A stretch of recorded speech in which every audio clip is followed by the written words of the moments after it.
దేశం కాని దేశం వచ్చారు, చొరబడ్డారు, అక్రమంగా నివసిస్తున్నారు, అక్రమ మార్గాల్లో గుర్తింపు పత్రాలు పొందారు, ఓటర్ గుర్తింప ఇతరత్ర.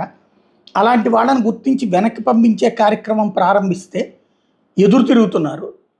పైగా మన దేశ ప్రజల మీదనే దాడులు చేస్తారు, మన దేశానికి సంబంధించిన పోలీసుల మీదనే దాడులు చేస్తారు. అవసరమైతే న్యాయపరంగా అడ్డుకునే ప్రయత్నాలకు వీళ్ళకి వెనకాల మనుషులు ఉంటారు.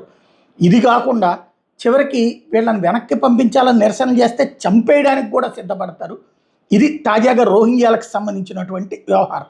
ఎవరైతే మహేశ్వర్ నియోజకవర్గ బీజేపీ ఎమ్మెల్యే అభ్యర్థి అందెల శ్రీరాములు గత కొద్ది రోజులుగా అక్రమ వలసదారులు గుర్తించి వెనక్కి పంపించాలని ఉద్యమం చేస్తున్నారు. దాంతో అతని ఇంటి దగ్గర రెక్కీ నిర్వహించారు రోహింగ్యాలు. ఎవరు మీరు అని ప్రశ్నించేందుకు దాడికి కూడా ప్రయత్నించారు. దాంతో వాళ్ళని పట్టుకుని మీర్పేట పోలీస్ స్టేషన్లో అప్పచెప్పినటువంటి సంఘటన ఇప్పుడు సంచలనం సృష్టిస్తుంది. అంటే రోహింగ్యాలు బరి తెగించేసిన స్థాయికి వచ్చేసారా అన్నదే ఇక్కడ ప్రశ్న.